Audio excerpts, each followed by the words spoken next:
Mateo capítulo 9 es la lectura de esta noche. Y de repente es interesante el ruido de los niños, porque creo que cuando predicaba Jesús había niños, había más ruido del que ustedes se imaginan. Él predicó muchas veces en la sinagoga, lo hacía los sábados, pero el resto de la semana estaba en la calle. En la calle hay todo tipo de ruidos. Y normalmente, por lo general, a los religiosos les molestan los niños. Pero ese no era el caso de Jesús. En un momento los discípulos dijeron, saquen a los niños, dejen que está hablando el maestro, hagan silencio. Y él los reprende públicamente, les dice, déjenlos, si el reino es de ellos. Y siempre puso a un niño en el centro. ¿Quieren ser grandes? Tienen que hacerse como niños. Leemos entonces, ¿todos tienen Biblias? Muy bien, a ver, levántenla arriba, a ver, las Biblias. Muy bien. Siempre que venimos a la casa de Dios podemos traer la Biblia en el celular, pero es mejor el libro, es la Biblia. Y tenemos que corroborar que lo que el que está predicando está diciendo realmente la palabra de Dios, ¿verdad? Entonces leemos en el Evangelio según San Mateo, capítulo 9, versículo 9 en adelante vamos a leer. Pasando Jesús de allí, vio a un hombre llamado Mateo, que estaba sentado al banco de los tributos públicos, y le dijo, sígueme. Y se levantó y le siguió. Lucas va a agregar, y dejándolo todo, le siguió.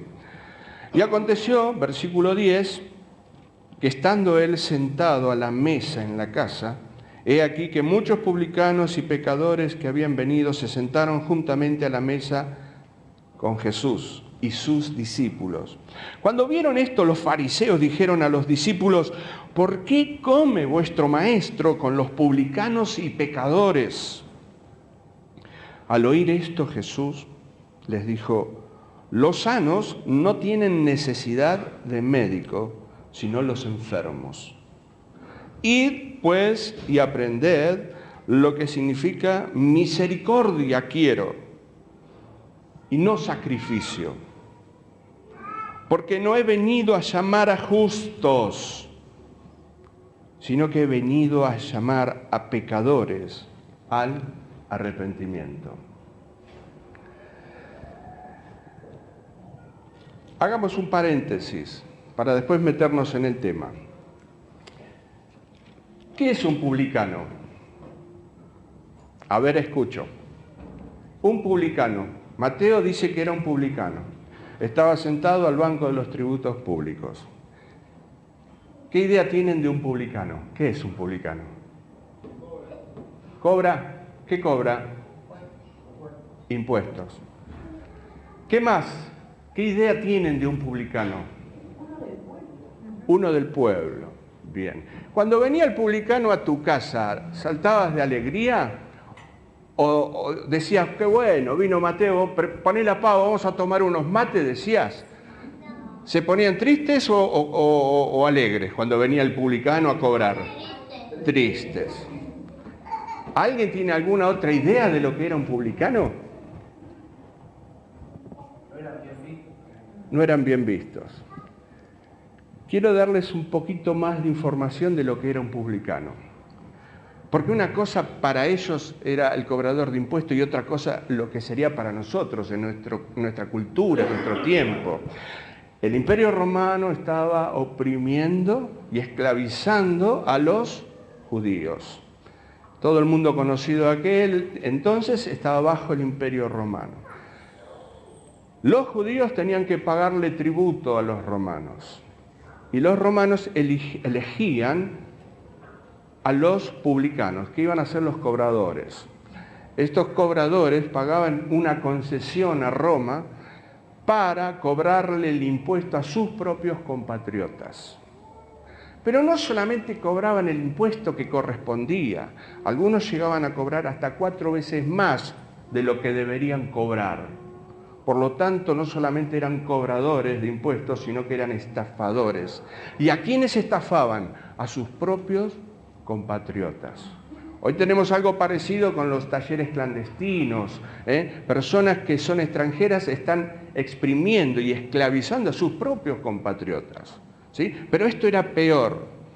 Esta gente era gente de la noche, hacía plata muy fácil, por lo tanto se la gastaba fácil. Ellos eran tan odiados por el pueblo de Israel que tenían como un pequeño ejército de guardaespaldas, ¿sí?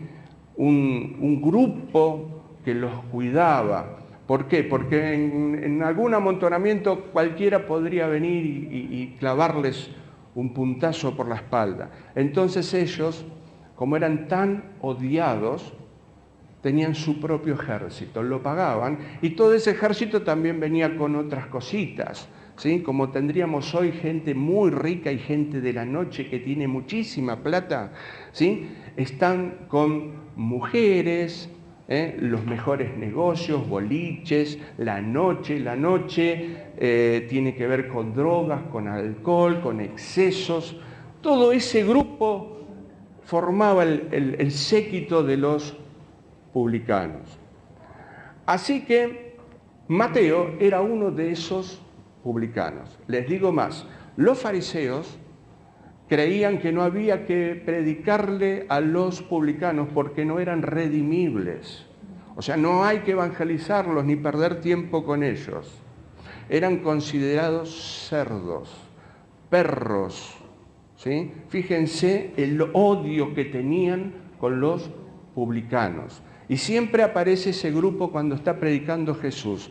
El grupo de publicanos y pecadores y el grupo de los fariseos, saduceos, doctores de la ley y todo eso, ¿sí? Los dos grupos están siempre en el auditorio de Jesús. Lucas, el doctor Lucas, sobre todo se encarga de mostrar esos dos grupos cada vez que aparece Jesús predicando. Están ellos y están los otros, ¿sí? Fíjense después en Lucas capítulo 15, al principio también va a marcar bien clarito los dos grupos. Así que está Mateo. Un publicano ni siquiera era considerado como un testigo en un juicio, porque eran considerados mentirosos. Así que su testimonio no servía, ¿sí?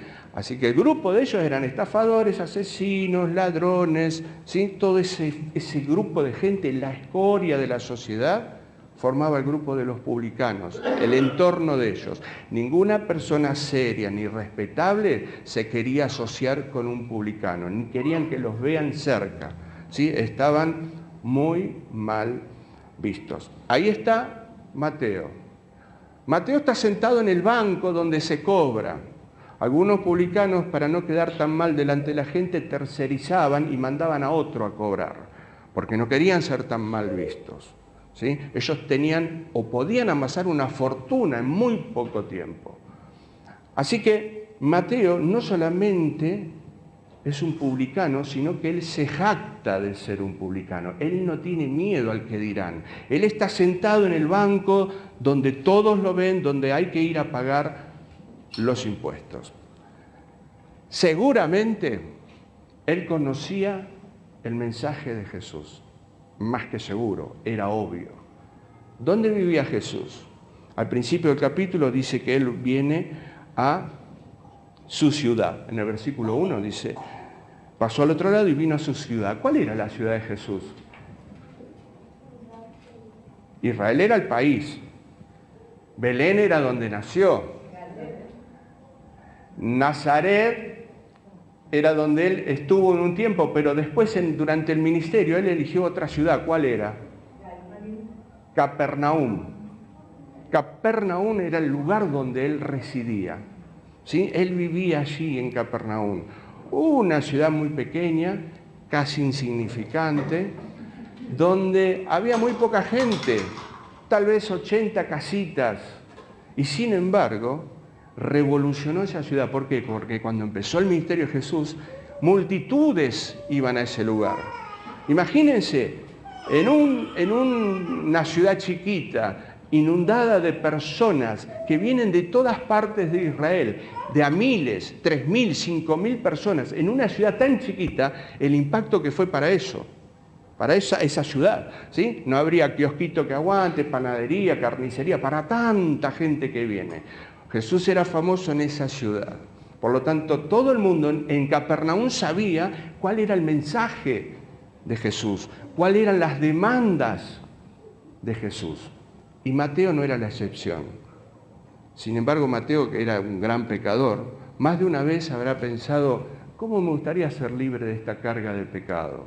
Porque él, si viviría en esta época, podría tener la felicidad de tener muchos autos 0 kilómetros. Pero el problema era en la soledad. Cuando se van los autos, se van los amigos, se van los negocios, se apagan los boliches y te quedas solo.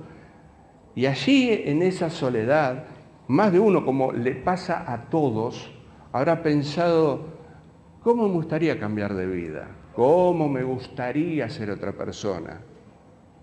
No ser tan odiado. Pero ¿quién podría ayudarme? Yo ya llegué muy lejos en esta situación. Así que seguramente tenía fuertes convicciones, pero él estaba ahí metido en su trabajo, no le importa el que dirán, está concentrado cobrando impuestos. De repente viene Jesús, después de hacer una serie de milagros. Viene y le dice, se para enfrente de este pecador y le dice, sígueme. Imagínense lo que fue ese momento para él. Seguramente el Espíritu Santo estuvo obrando en su vida, produciendo convicción de pecado. Porque creo yo que uno de los discípulos que más tuvo que dejar para seguir a Jesús fue Mateo.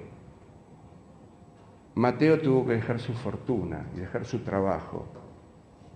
Al otro día Roma hubiera puesto a otro cobrador automáticamente para cubrir el puesto de Mateo. Pudo haber puesto tantas excusas, esperá que termine la carrera, esperá que cobre un poquito más, así financio toda esta operación del discipulado, esperá, Señor, un poquito más. Sin embargo, automáticamente él se para y, como dice Lucas, dejándolo todo, absolutamente todo, le siguió. ¿Qué habrá pasado por su mente? Esta es mi oportunidad. Tanto soñé con este momento. Ahora sucedió el milagro. Jesús se para delante mío y me dice, seguime. Lo voy a hacer. No me importa más nada. Esta es mi oportunidad. Este es mi milagro. Y lo sigue. Versículo 9. Y le dijo, sígueme. Y se levantó y le siguió. Me imagino todos los que estaban mirando allí, los que conocían a Mateo. ¿Será que lo va a seguir? No fue una emoción, No fue popular tampoco. No fue un arrebato de locura. Mateo sabía bien a lo que se exponía. Ese sígueme de Jesús lo tenían todos muy bien en claro. ¿Qué significaba sígueme? Así que no fue porque me pareció, sentí algo. No es así. Cuando habla Dios no es solamente una emoción. Algo está pasando en los corazones cuando la palabra de Dios empieza a ser expuesta, como en esta noche. Versículo 10, y aconteció que estando sentado a la mesa, hizo lo que hacen los nuevos convertidos, presentar a Jesús. Él quería que sus colegas vieran a Jesús. Él les presenta a Jesús, hace un banquete en su mansión, invita a Jesús y cae toda la crema de la crema, amiga de Mateo. Vienen a ese banquete que Mateo le hace a Jesús. Aconteció que estando él sentado a la mesa en la casa, he aquí que muchos publicanos y pecadores. Imagínense el ambiente que se creó ahí. Si fuera hoy, año 2015, diríamos, Jesús entró en una mansión, en un country, y vinieron toda la crema de la crema amiga de Mateo. Prostitutas, lesbianas, travestis, homosexuales, narcos, asesinos, estafadores, ¿sí?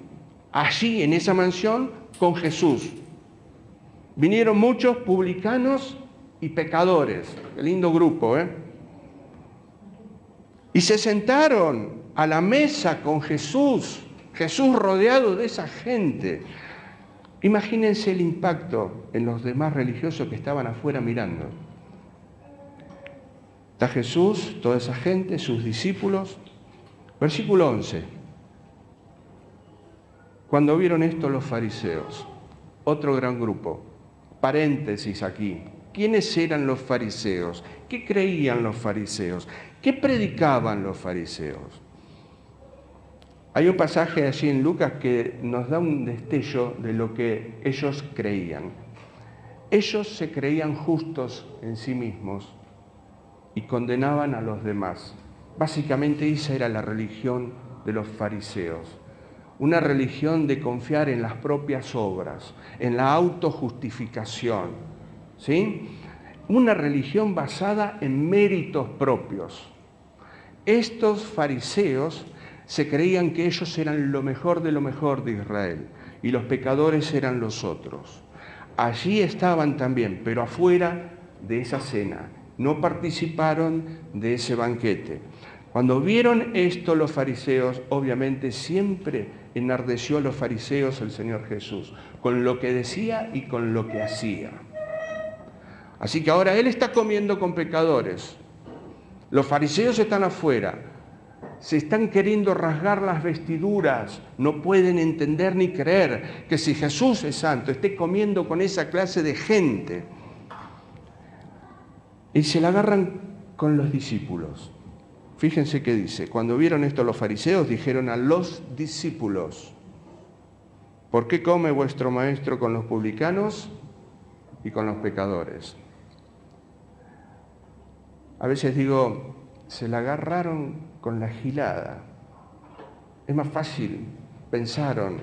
También hacen una pregunta bastante tramposa. Una pregunta que esconde el rencor y el odio que tenían adentro. ¿Por qué come vuestro maestro con pecadores? Es más o menos como si le dijeran, ¿estás seguro a quién estás siguiendo? ¿No estará sirviendo a un maestro o a un Mesías equivocado? Porque si Él fuera tan santo, nos estaría haciendo un banquete a nosotros y no a esa clase de gente. ¿No se equivocaron, muchachos, de seguir a ese Jesús? ¿Por qué come vuestro maestro con los publicanos y pecadores? Están tratando de sembrar cizaña, sembrar la duda en el corazón de los discípulos. Y Jesús, que sabe todas las cosas, pero dice que Él escuchó, interviene. Ellos no querían confrontar directamente con Jesús, porque siempre los desarmaba. Entonces quisieron confrontar con los discípulos, pero el Señor interviene. Siempre que se meten con la iglesia, el Señor va a intervenir de una u otra forma. Lo que te hacen a vos como iglesia, lo que piensan de vos, es como si se lo estuvieran haciendo diciendo a Jesús. Me acuerdo cuando Saulo perseguía a la iglesia, el Señor lo tira del caballo. Y Saulo dice, ¿quién eres? Jesús, a quien tú persigues. Pero sí él estaba persiguiendo a la iglesia, pero era Jesús al que estaba persiguiendo. ¿Sí? Interviene Jesús. Versículo 12, síganme. ¿Todos están acá? Sí. Muy bien. Versículo de esto, al oír Jesús escuchó lo que dijeron estos fariseos. Y les dijo, los sanos no tienen necesidad de médico, sino los enfermos. Maravillosas palabras de Jesús. Sabiduría divina en ese momento. Porque están enfrentándose con Jesús, vienen con malas intenciones, con malas preguntas. Sin embargo, Él con esa sabiduría de lo alto les hace una comparación. Él compara enfermos con pecadores. Los sanos no tienen necesidad de médico. Ustedes se creen sanos. Los enfermos son ellos. Los justos son ustedes. Los pecadores son ellos. Por lo tanto, yo vengo por los pecadores. El médico soy yo. Vengo por los enfermos, que están enfermos de pecado. Ellos se reconocen pecadores. Vamos a suponer un médico, en aquella época, hoy es un poco menos, pero se supone que el médico va a la casa del enfermo, va a visitar al enfermo a ver cómo está. Yo vine a buscar a los enfermos, como ustedes. Encima ni se creen sanos, son más que sanos, son médicos. Ustedes son médicos que diagnostican, opinan, son opinólogos. Se dedican a decirle a los demás que ellos son pecadores, pero no ven su pecado interior. Se creen sanos y también encima se creen médicos. Pero son médicos ineficaces porque lo único que hacen es diagnosticar. No tienen ningún poder para curar a los enfermos. Son ineficaces. Los sanos no tienen necesidad de médico. Yo vine como el médico del alma a sanar los corazones en pecado, que están enfermos. Sigue, versículo 13, sigue la respuesta de Jesús. Id pues y aprended lo que significa dos puntos. Acá es como que les da una bofetada al orgullo, aplasta la soberbia de esta gente. Esta era una frase muy conocida entre los rabinos y algunos profesores hoy también lo usan. Yo tuve un profesor de psicología que cuando él te daba un material y no lo leías, él se daba cuenta. Entonces te decía, ¿leíste? Y cuando querías agarrar la guitarra para guitarrear un poquito, él se daba cuenta porque el lenguaje era vulgar, ingenuo. Entonces te decía, anda a leer, y después venís y seguís. Y él seguía con otro que sí había leído el material que él dio. Acá Jesús está haciendo exactamente lo mismo. Esta era una práctica conocida entre ellos. Cuando el alumno no sabía lo que debería saber, el rabino lo mandaba de vuelta a estudiar. Acá Jesús hace exactamente lo mismo a estos fariseos, doctores de la ley, delante de toda la gente y de todos los pecadores, los manda a estudiar. Id pues y aprended. Vayan a las aulas, muchachos. Agarren los libros otra vez. ¿Sí? El orgullo de ellos por el piso otra vez. ¿Y qué es lo que tenían que aprender de vuelta? Que ellos no sabían, no tenían ni idea. Versículo 13. Id pues y aprended lo que significa. Misericordia quiero y no sacrificio. Benevolencia. De eso ustedes no tienen ni idea. Porque Dios está buscando esa gracia, esa misericordia, esa benevolencia hacia los pecadores. Ustedes odian a los pecadores, los juzgan, porque se creen justos y santos.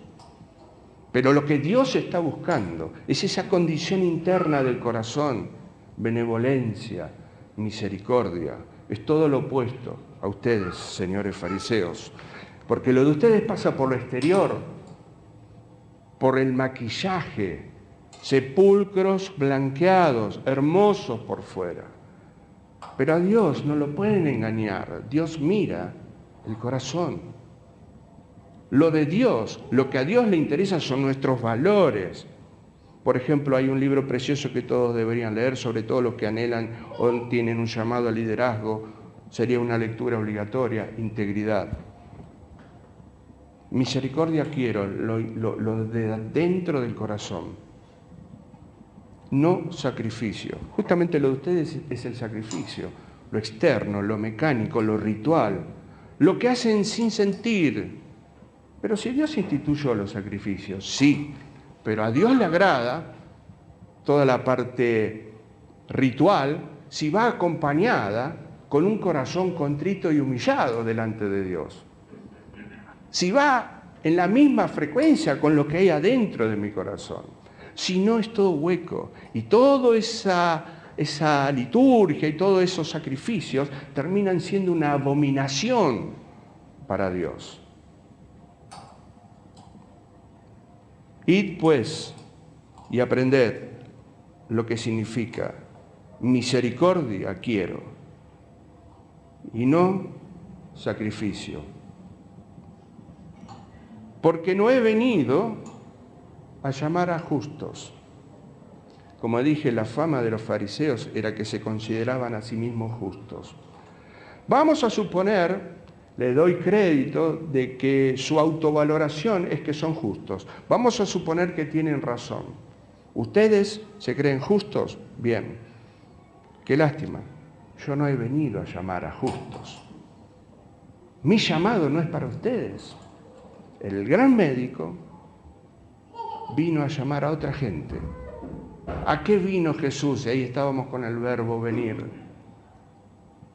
Primero, no vino a llamar a justos. Obviamente ellos no eran justos, pero ellos se creían justos. Por lo tanto, el llamado de Jesús no era para ellos. ¿A qué sí vino Jesús? Él vino a llamar a pecadores, a personas que se reconocen que tienen una necesidad de Dios. No voy a ir al médico si no reconozco que estoy enfermo. ¿Para qué quiero un Salvador si no sé que estoy en condenación eterna? ¿Para qué quiere el mundo un Salvador si no reconocen que están camino al infierno? He venido a llamar a pecadores al arrepentimiento. De eso se trata el sígueme de Jesús. De eso se trata el Evangelio. Buena nueva, buena noticia. ¿Cuál es esta preciosa buena noticia? Que Jesús vino a llamarnos a nosotros. La única forma de aceptar y recibir ese llamado es reconociendo nuestra situación pecaminosa delante de Dios. Él vino a llamar a pecadores a que cambien de rumbo, a que se vuelvan al Dios vivo y verdadero, a que dejen sus vidas de pecado. Él vino a llamar al arrepentimiento. Y esto es muy importante en este tiempo, porque algunos creen que venir a Jesús es como un accesorio. Lo sumo a mi vida y sigo como vengo. Si le compro un vestido a Noemí, el vestido es lo más importante. Después puede ser los accesorios, una cartera, un zapato que combine. Si compras un auto, compras el auto, que es lo importante, y después le pones los accesorios, cubiertitas, sonido, vidrios, caño de escape. Son accesorios. Jesucristo no es un accesorio. Él es la vida. No es algo que yo lo agrego a mi vida y sigo con mi vida. Él es la vida. De eso se trata el arrepentimiento. De eso se trata el sígueme de Jesús. Si alguno quiere venir, tome su cruz, niéguese a sí mismo y sígame. No es un segundo llamado, ni es una segunda bendición. Jesús predicaba eso. Su primer mensaje, su primera palabra, en su primer mensaje también fue arrepentidos. Fue el mensaje de Juan el Bautista, fue el mensaje de los apóstoles. Arrepentimiento, vuélvanse a Dios. Deje el impío su camino y vuélvase de todo corazón a Dios. Y te cambia toda la estructura, toda la vida. ¿Sí? No es solamente un Cristo que te lleva al cielo, porque eso es lo que la mayoría predica hoy en día y lo que la mayoría está escuchando. No es un Cristo que solamente te lleva al cielo. Es un Cristo que te lleva al cielo, pero que también te corta las cadenas del pecado que te atan. Nos ponemos de pie. Tal vez esta noche escuchaste esto, decís, yo quiero seguir hacia Jesús. Yo estoy dispuesto a esto. Seguir a Jesús es la muerte del yo. Es todo lo contrario al evangelio de prosperidad de este tiempo, donde viene Jesús y te da alegría, donde te da felicidad, te da el autito y la casita, arregla tu matrimonio. Obviamente es todo un combo que viene con Jesús, pero Él no vino solamente a eso, Él no vino y ni murió en la cruz por eso. Él vino a llamar a pecadores, Él vino a dar su vida derramando su sangre para limpiarnos, porque sin derramamiento de sangre no hay remisión de pecados. Ese fue el sacrificio final, Él lo hizo por nosotros. Nosotros podemos aceptar ese sacrificio y aplicarlo a nuestras vidas.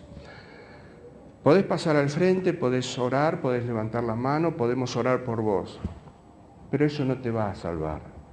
¿Y cómo sé si realmente soy salvo? ¿Cómo sé si realmente estoy siguiendo a Jesús? Es muy fácil.